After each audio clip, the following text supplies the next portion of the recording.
नमस्कार दोस्तों, happy study zone में आपका स्वागत है। और आज हम देखने वाले हैं कंप्यूटर का एक क्लास। काफ़ी इंटरेस्टिंग क्लास रहेगा क्योंकि सारे के सारे प्रश्न प्रीवियस ईयर के रखे गए हैं। तो चलिए आज का सेशन स्टार्ट करते हैं। देखिए, सबसे पहला क्वेश्चन है कि कंप्यूटर में प्रयुक्त आईसी चिप यानी कि इंटीग्रेटेड सर्किट चिप बने होते हैं, किसके बने होते हैं? तो आपको याद रखना है कि सिलिकॉन और जर्मेनियम के बने होते हैं और ये दोनों क्या होता है, सेमीकंडक्टर्स होते हैं। ये आपको याद रखना है। अगर हम बात करते हैं आईसी चिप की, तो आईसी चिप का आविष्कार किसने किया था? याद रखिएगा, किल्वे ने किया था और नियो ने किया था। किल्वे और नियो ने किया था। पूछ रहे कि कब किया था, तो 1958 में इसका आविष्कार किया गया था। ये काफ़ी इंपॉर्टेंट है। देखिए, अगला पॉइंट है, ऐसी चिप का निर्माण किया जाता है, किसके द्वारा किया जाता है? तो सेमी कंडक्टर्स के द्वारा किया जाता है। और ये देखिए, दोनों ही प्रश्न किसी न किसी एग्जाम में पूछा गया है, तो इम्पॉर्टेंट है। चलिए, अगला पॉइंट है, आधुनिक कंप्यूटरों का लघुकरण संभव हो सका है। क्यों हो सका है? तो इसका कारण है इंटीग्रेटेड सर्किट चिप। ठीक है।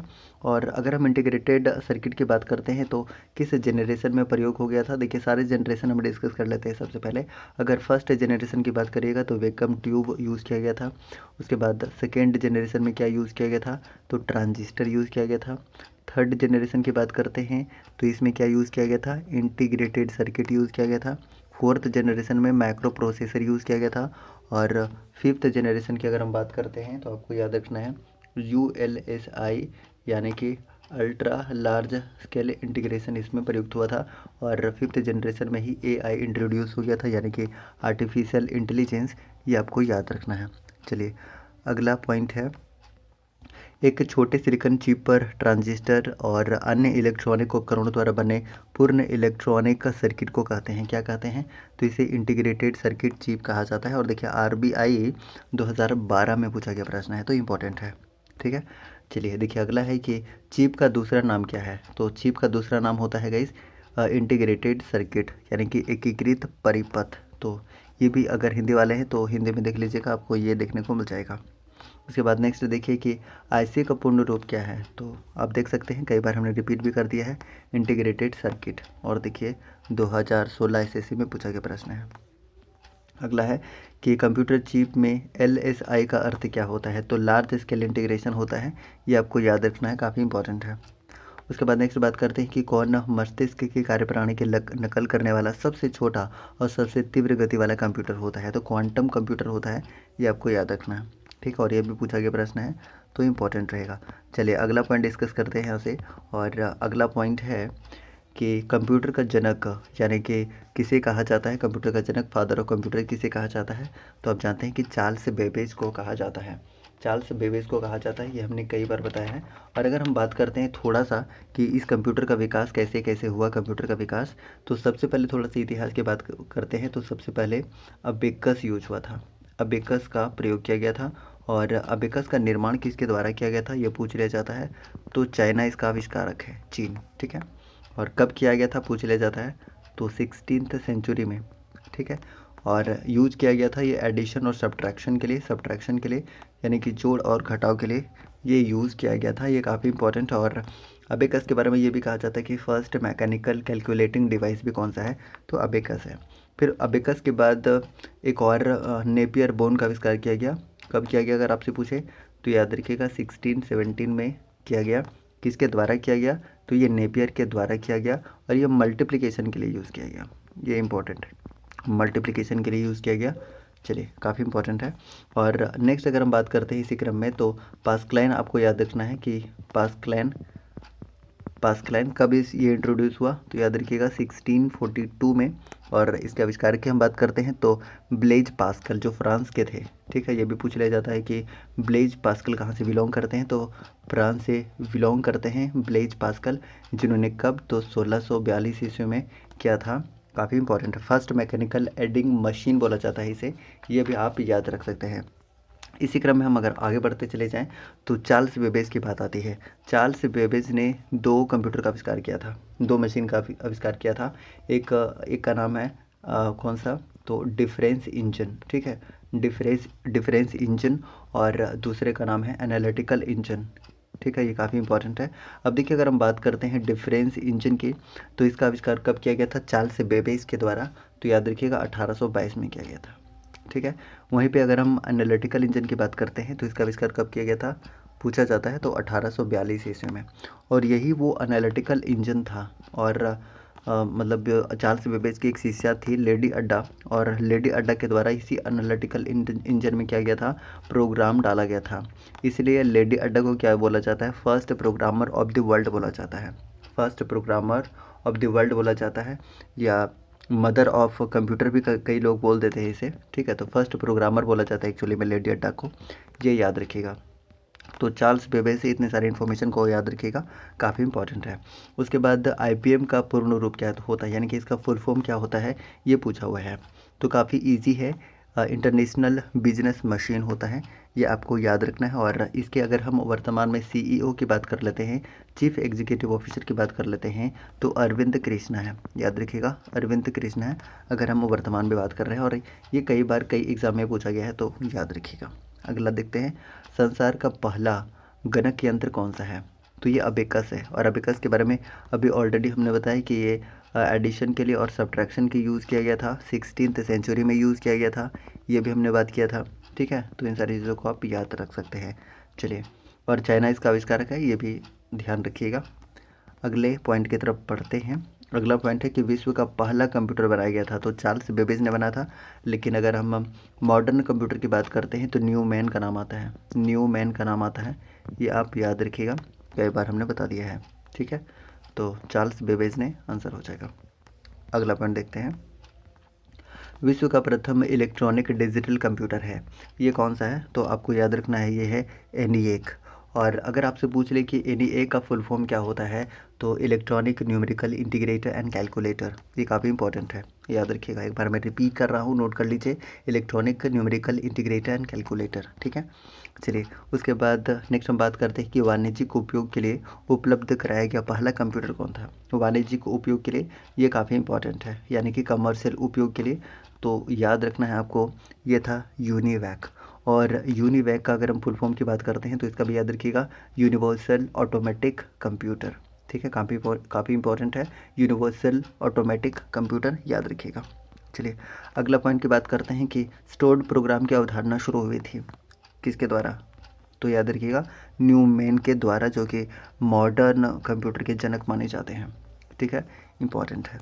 नेक्स्ट बात करते हैं, प्रथम इलेक्ट्रॉनिक अंकीय कंप्यूटर यानी कि इलेक्ट्रॉनिक डिजिटल कंप्यूटर में प्रयोग हुआ था, क्या प्रयोग हुआ था, तो वाल्व का प्रयोग या फिर वैक्यूम ट्यूब का प्रयोग हुआ था, ये आपको याद रखना। और देखिए, ये भी पूछा गया प्रश्न है, तो इंपॉर्टेंट रहेगा।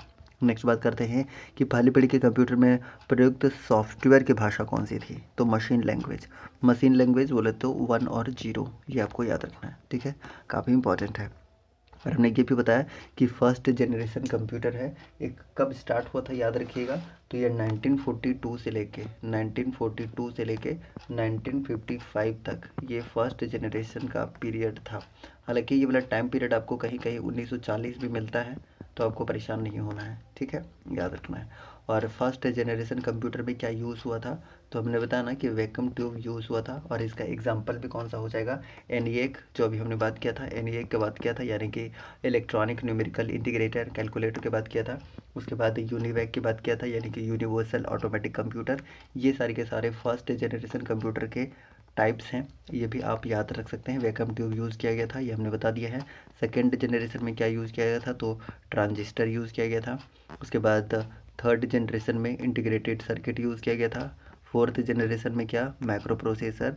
और फिफ्थ जनरेशन के बारे में हमने बताया था कि ultra large scale integration use किया गया था, ये आपको याद रखना है, ठीक है। तो चलिए, इसका आंसर क्या होगा, मशीनी लैंग्वेज, जितने भी आंसर कर रहे हैं बिल्कुल सही है, ठीक है। नेक्स्ट बढ़ते हैं, कंप्यूटर के विकास को कितनी पीढ़ियों में बांट सकते हैं, तो 5 पीढ़ी, अभी तुरंत हमने बता दिया है, ठीक है। चलिए, नेक्स्ट बात करते हैं कि पहले इलेक्ट्रॉनिक कंप्यूटर यानी कि ENIAC का आविष्कार किया गया था, किसके द्वारा किया गया था, काफ़ी इंपॉर्टेंट है। और उससे पहले भी इंपॉर्टेंट है इसका फुल फॉर्म, तो एक बार मैं बता दे रहा हूँ, नोट कर लीजिएगा, हमने इसी वीडियो में 3 बार बता दिया है, electronic numerical integrator and calculator, ठीक है, याद रखिएगा। लेकिन यहाँ पर पूछा है आविष्कारक के बारे में, पूछा कि आविष्कारक कौन है, तो याद रखिएगा, आविष्कारक हैं JP एकर्ट और जॉन मूचली, ये काफ़ी इंपॉर्टेंट है, जॉन मूचली, एकर्ट और मूचली ऐसे करके याद रख सकते हैं। उसके बाद नेक्स्ट है कि प्रथम पीढ़ी के कंप्यूटर में प्रयोग होता था, क्या प्रयोग होता था, तो कई दफ़ा हमने बता दिया है कि निर्वात ट्यूब प्रयोग होता था। और ये देखिए, IBPS क्लर्क 2015 का पूछा गया प्रश्न है, तो इम्पॉर्टेंट है।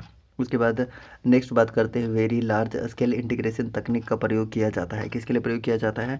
तो ये चौथी पीढ़ी के कंप्यूटर में प्रयोग किया जाता है, वेरी लार्ज स्केल इंटीग्रेशन, ये याद रखना है। लेकिन अगर हम फिफ्थ जनरेशन की बात करेंगे तो फिफ्थ जनरेशन में क्या यूज़ होता है?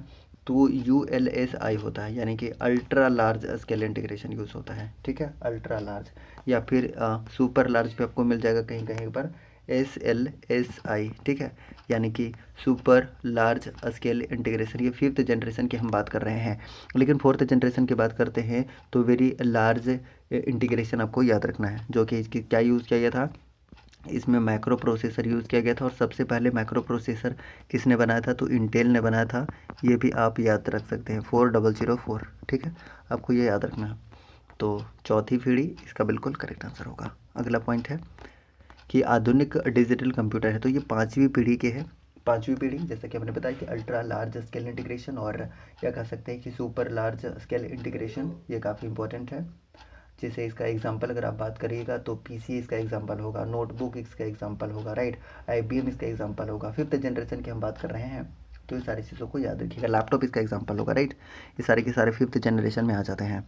नेक्स्ट बात करते हैं कि डेस्कटॉप तथा पर्सनल कंप्यूटर का दूसरा नाम क्या है? तो ये माइक्रो कंप्यूटर के नाम से जाना जाता है, आपको याद रखना है। नेक्स्ट बात करते हैं सुपर कंप्यूटर के बारे में। ये काफ़ी इंपॉर्टेंट है कि सुपर कंप्यूटर प्रयुक्त होते हैं तो हज़ारों माइक्रो प्रोसेसर, और माइक्रो प्रोसेसर किस में इंट्रोड्यूस हो गया था? तो हमने बताया कि ये इंट्रोड्यूस हो गया था फोर्थ जनरेशन में। फोर्थ जनरेशन में क्या ये इंट्रोड्यूस हो गया था? तो याद रखना है कि माइक्रो प्रोसेसर। अब देखिए, सुपर कंप्यूटर से रिलेटेड सारे के सारे इन्फॉर्मेशन हम एक साथ डिस्कस कर लेते हैं। सुपर कंप्यूटर जो होता है एक मल्टी यूज़र कंप्यूटर होता है। पहली बात तो याद रखिएगा, मल्टी यूज़र कंप्यूटर होता है, पहली बात ये याद रखिए। इसका जो स्पीड है वो किस में मापा जाता है? तो इसका स्पीड मापा जाता है फ्लॉप्स में। और फ्लॉप्स के अगर हम फुल फॉर्म की बात करते हैं तो आपको याद रखना है क्या? फ्लोटिंग पॉइंट ऑपरेशन पर सेकेंड, ये काफ़ी इंपॉर्टेंट है। और प्रथम सुपर कंप्यूटर की हम बात कर रहे हैं वर्ल्ड में, तो याद रखना है क्रे। ठीक है, क्रे। और ये विकास किसके द्वारा किया गया था? इसका निर्माण किसके द्वारा किया गया था? तो याद रखिएगा कि क्रे रिसर्च कंपनी के द्वारा। और व्यक्तिगत अगर हम बात करते हैं, जन्मदाता की बात करते हैं, तो ये सैमुर क्रे थे। सैमुर क्रे याद रखना। अगर पूछा जाए कि कब, तो 1976 में, ये भी याद रखना है। वहीं पे अगर हम भारत की बात कर लेते हैं, भारत में सुपर कंप्यूटर की बात कर लेते हैं, तो भारत का जो पहला सुपर कंप्यूटर है कौन सा है? परम है। ठीक है, और परम 8000 एग्जैक्ट अगर हम बात करते हैं, परम 8000 है, जो कि इसके अगर हम बात करते हैं आविष्कारक की व्यक्तिगत रूप से, तो विजय भटकर। ठीक है, विजय भटकर का नाम आता है। और इसका निर्माण किसके द्वारा किया गया था? तो हमने बताया भी है, एक बार मैं दोबारा बता देता हूँ, CDEC के द्वारा। ठीक है, और CDEC का कई बार फुल फॉर्म भी पूछा हुआ है, पूछ ले जाता है, तो आप याद रखिएगा इसका फुल फॉर्म क्या होता है? Centre for development and advance computing. याद रखिएगा इसका पुणे में क्या है? पुणे में इसका क्या है? हेड क्वार्टर है, ये भी याद रखिएगा। अच्छा, परम 8000 का आविष्कार कब किया गया था? तो याद रखिएगा इसका आविष्कार किया गया था गाइस 1991 में, ये इंपॉर्टेंट है। उसके बाद और भी अगर हम बात करना चाहें तो आपने नाम सुना होगा परम पदम। ठीक है, परम पदम की हम बात करते हैं। परम पदम सुपर कंप्यूटर, इसका निर्माण कब किया गया था अगर आपसे पूछ ले, तो याद रखिएगा ये 2003 में इसका निर्माण किया गया था, ये काफ़ी इंपॉर्टेंट है। इसके अलावा और भी सुपर कंप्यूटर की बात करते हैं तो भारत का ही है परम युवा 2। परम युवा 2, जिसका निर्माण कब किया गया था? तो याद रखिएगा ये 2013 में इसका निर्माण किया गया था। और इसका जो गणना क्षमता है काफ़ी बढ़ोतरी हुआ था। और भी अगर हम बात करते हैं तो आपको और भी याद रखना है, जैसे आप अनुपम याद रख सकते हैं। अनुपम है ना, अनुपम का विकास कब किया गया था?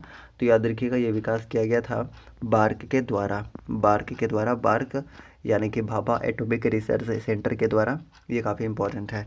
उसके बाद एक और सुपर कंप्यूटर भारत का काफ़ी इंपॉर्टेंट है, ये आपको याद रखना है, कौन सा है? Flow solver. ठीक है, फ्लो सॉल्वर या सॉल्वर लिखा जाता है, कहीं भी देख लीजिएगा। तो फ्लो सॉल्वर की हम बात करते हैं तो ये 1980 में इसका आविष्कार किया गया था, काफ़ी इंपॉर्टेंट है। और किसके द्वारा किया गया था? तो नाल के द्वारा किया गया था। अब नाल क्या है?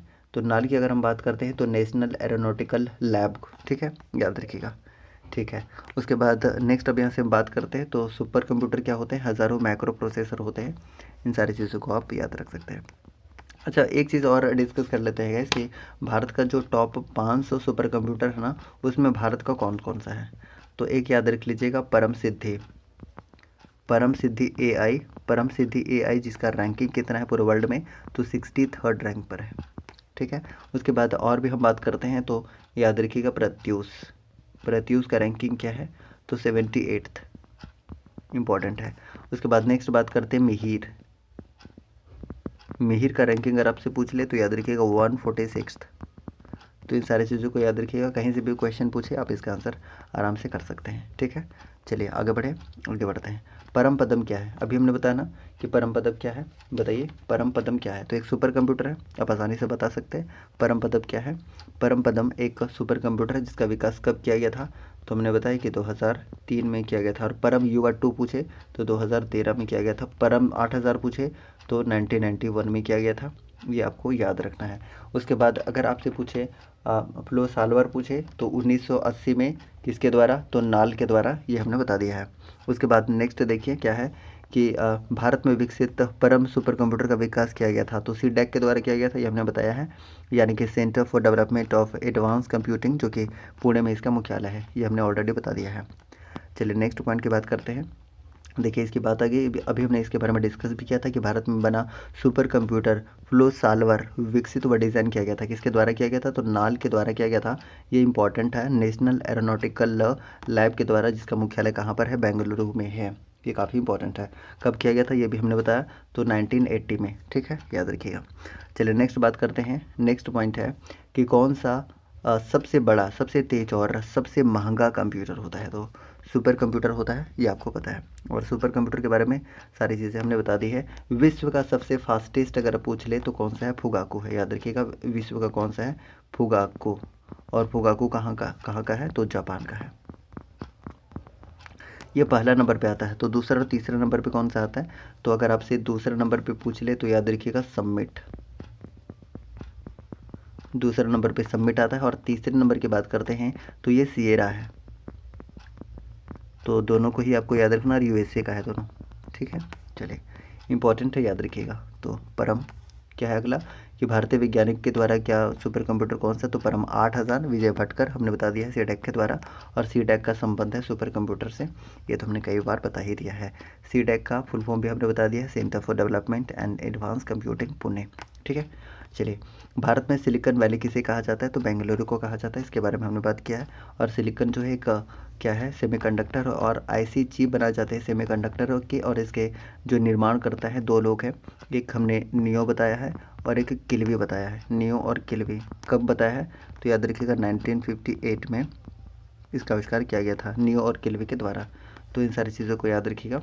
नेक्स्ट पॉइंट की तरफ बढ़ते हैं। नेक्स्ट पॉइंट है प्रयोग में आसान को, ठीक है, प्रयोग में आसान को कंप्यूटर भाषा में क्या कहते हैं, बताइएगा। तो इसे यूज़र फ्रेंडली कहा जाता है। आसान को कंप्यूटर की भाषा में क्या कहा जाता है, तो यूज़र फ्रेंडली कहा जाता है। मोबाइल फ़ोन जो कि कंप्यूटर के ही तरह था, इसका आविष्कार किसके द्वारा किया गया था, तो याद रखिएगा ये मार्टिन कूपर के द्वारा किया गया था। ये इंपॉर्टेंट है, देखिए पूछा गया है तो इम्पॉर्टेंट है। उसके बाद नेक्स्ट है कि किस कंपनी ने सर्वप्रथम माइक्रो प्रोसेसर का विकास किया था, ये हम बता चुके हैं, इंटेल के द्वारा किया गया था। अगला है कि माइक्रो प्रोसेसर चिप युक्त कंप्यूटर किस पीढ़ी के हैं, तो चौथी पीढ़ी के हैं। एक बार मैं दोबारा याद दिला दूँ आपको ताकि सारी चीज़ें रट जाएं आपकी। सबसे पहले वैक्यूम ट्यूब यूज़ किया गया था, वैक्यूम ट्यूब। उसके बाद दूसरे नंबर पे ट्रांजिस्टर यूज़ किया गया। तीसरे नंबर पे IC chip integrated circuit use किया गया। चौथे में माइक्रो प्रोसेसर यूज़ किया गया। फिर अल्ट्रा लार्ज स्केल इंटीग्रेशन, ये 5th जनरेशन में यूज़ किया गया, ये हमने बता दिया है। ठीक है, तो बताइए माइक्रो प्रोसेसर 4th जनरेशन में, ये आपको याद रखना है। नेक्स्ट पॉइंट बात करते हैं, ये लीजिए कि VLSI का फुल फॉर्म क्या होता है, तो देखिए वेरी लार्ज स्केल इंटीग्रेशन होता है। ठीक है, और ये किस जनरेशन का है, तो ये 4th जनरेशन का है।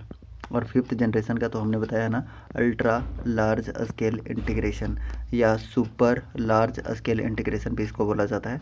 तो दोनों को आप याद रख सकते हैं, ये 5th जनरेशन का और वेरी लार्ज इंटीग्रेशन ये कौन से, तो 4th जनरेशन का, जिसमें मैक्रो प्रोसेसर इंट्रोड्यूस हुआ था, राइट, याद रखिएगा।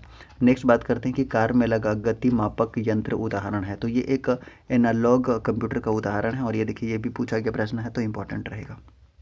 अगला पॉइंट है विशेष रूप से डिज़ाइन किए गए इलेक्ट्रॉनिक चिप जो किसी अन्य डिवाइस के अंदर रहते हैं क्या कहलाते हैं, तो ये एम्बेडेड कंप्यूटर कहलाते हैं, ये आपको याद रखना है और इम्पोर्टेंट रहेगा, पूछा गया प्रश्न है। अगला है कि डेस्कटॉप को कहते हैं, क्या कहते हैं? पीसी कहते हैं, वेरी इंपॉर्टेंट और इजी भी है, पर्सनल कंप्यूटर कहा जाता है। उसके बाद किस कंप्यूटर को आसानी से हाथ में लेकर घुमा जा सकता है? तो लैपटॉप ही है जिसे हम आसानी से कहीं भी ले जा सकते हैं। लैपटॉप, लैप मतलब होता ही है गोद, गोद में लेकर घूम सकते हैं।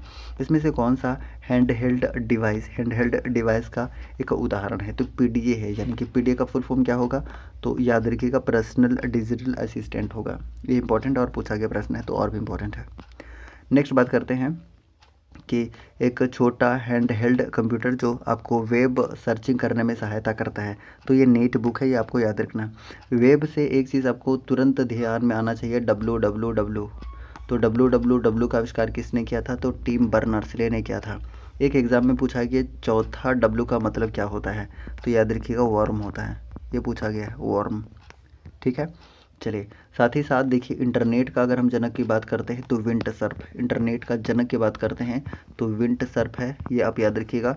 वहीं पे अगर आपसे पूछ लिया जाए कि ईमेल के जनक कौन है, ईमेल के जनक कौन है? तो शिवा अय्यादुरई, शिवा अय्यादुरई। इन सारी चीज़ों को आपको याद रखना है। गूगल का आपसे पूछ ले तो सर्गी ब्रेन आपको याद रखना है, और लेरी पेज कब? 1998 में। ये हम गूगल की बात कर रहे थे। खैर नेक्स्ट बताइए कि पीसी का क्या हो जाएगा? पर्सनल कंप्यूटर, इसका फुल फॉर्म होगा, काफ़ी इजी है, सभी को पता भी है। एक पोर्टेबल निजी कंप्यूटर जो गोद में रखने के लायक छोटा सा होता है, क्या कहलाता है? तो लैपटॉप या नोटबुक कहलाता है, आप समझ सकते हैं। ठीक है, चलिए नेक्स्ट बात करते हैं कि यदि किसी कंप्यूटर में एक से अधिक प्रोसेसर एक साथ जोड़कर उपयोग किए जाते हैं तो इसे क्या कहा जाता है? तो मल्टी प्रोसेसिंग कहा जाता है। That's a very important thing. ठीक है, चलिए अगले पॉइंट की बात करते हैं कि विश्व में प्रथम सुपर कंप्यूटर का निर्माण किसने किया था? तो इसके बारे में अभी हमने बताया था ना कि सैरमोर क्रे के द्वारा क्रे रिसर्च कंपनी ने किया था। कब किया था? तो 1976 में किया था, 1975 to 6 में किया था, ये आपको याद रखना है। ठीक है, काफ़ी इंपॉर्टेंट है ये भी। नेक्स्ट बात करते हैं, और भारत का कौन सा? तो परमाठाचार्य विजय भटकर, आपको पता होना चाहिए। कब? तो 1991 में। भाभा परमाणु अनुसंधान केंद्र यानी कि बार्क के द्वारा विकसित कंप्यूटर कौन सा है? तो अभी देखिए हमने बताया था ना कि कौन सा सुपर कंप्यूटर है, अनुपम है, कुछ देर पहले ही हमने बताया था, और ये देखिए प्रश्न भी आ गया। चलिए नेक्स्ट पॉइंट की बात करते हैं गाइस। नेक्स्ट पॉइंट आपके सामने अब नहीं है। तो इस तरीके से आज का सेशन हमने कंप्लीट कर लिया है। आज का सेशन आपको कैसे लगा? एक बार सारे लोग फटाफट से कमेंट करके बता दीजिएगा कि आज का सेशन आपको कैसा लगा। अगर आज का सेशन आपको अच्छा लगा है तो फटाफट से आप लोग कर लीजिए सब्सक्राइब, जो सब्सक्राइब नहीं किए हैं, और जो अभी तक लाइक नहीं किए हैं आप लाइक कर लीजिएगा। ठीक है, चलिए तो आज का सेशन हम यहीं पर करते हैं एंड। जय हिंद।